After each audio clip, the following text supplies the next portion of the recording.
حال ہی میں چند دن پہلے شام کے شہر ادلب میں ایک بڑا دلسوز بڑا خطرناک واقعہ پیش آیا ہے، اور یہ چیز ہمیں بتا رہی ہے کہ ایک امت کی حیثیت سے، ایک ملت کی حیثیت سے ہم کہاں کھڑے ہوئے ہیں۔ یعنی اب پہلے جو اسلاف تھے ان کی قبریں بھی اب ہمارے تعصب سے محفوظ نہیں ہیں۔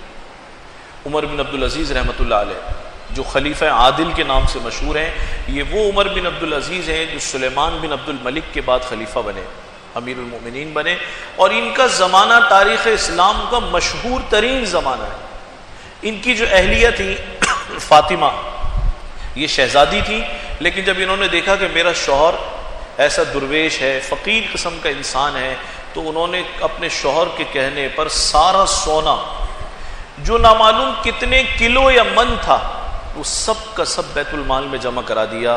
آج یہ زمانہ ہم اپنی آنکھوں سے دیکھ رہے ہیں، نامعلوم کتنے دکھ اور غم یہ امت جھیلے گی۔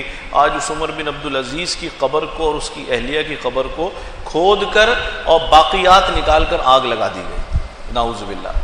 وہ عمر بن عبدالعزیز جن کے بارے میں امت مشاہدہ کر چکی ہے، اتنا عدل کا زمانہ، اتنا عدل کا زمانہ۔ ہم کہتے تھے نا جب عدل آئے گا، حضرت عیسیٰ علیہ السلام کا زمانہ آئے گا یا قرب قیامت سے پہلے ایک دور عدل کا آئے گا، تو بکری اور بھیڑیا وہ ایک ہی گھاٹ سے پانی پئیں گے۔ عمر بن عبدالعزیز کے دور میں ہو چکا ہے یہ وہ مثالی زمانہ جنہیں عمر ثانی کہا جاتا ہے، جن کے اس امت پر بڑے احسانات ہیں۔ بعض حضرات نے لکھا ہے تاریخ میں ایسی چیزیں بھی سامنے آئی ہیں۔ عمر بن عبدالعزیز رحمۃ اللہ علیہ کے زمانے میں جو فصل ہوتی تھی تو گندم کا ایک ایک دانہ 2-2 انچ کے قریب لمبا دیکھا گیا ہے۔ اتنی خیر و برکت کا اس شخص کا زمانہ تھا۔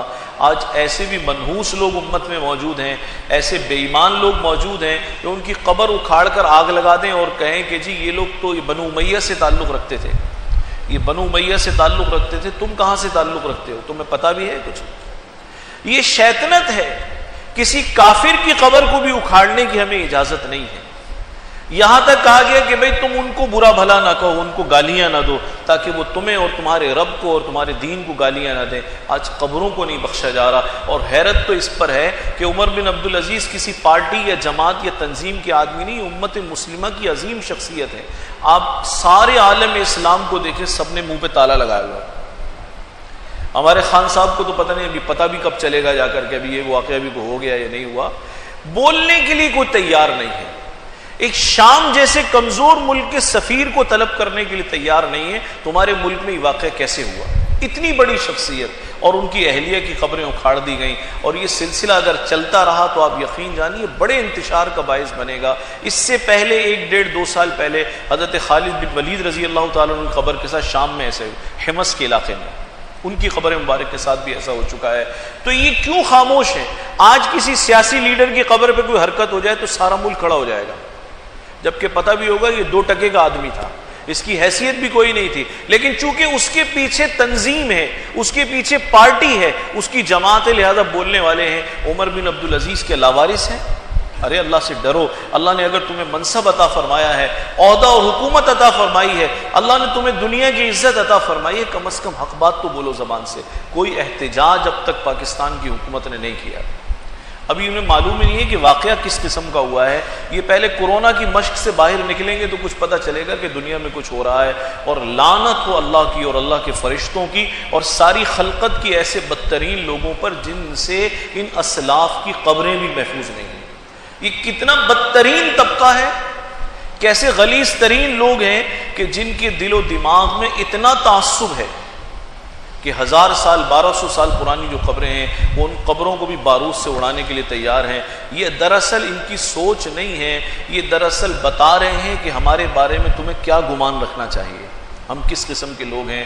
اللہ رب العزت ان کے شر سے حفاظت فرمائے، اور حکومت پاکستان کی ذمہ داری ہے اس کے سفیر کو طلب کرے، ان سے پوچھیں، دباؤ ڈالا جائے۔ OIC سوئی ہوئے، ان کو تو پتہ ہی نہیں ہے کہ دنیا میں کچھ ہوتا بھی یہ نہیں ہوتا۔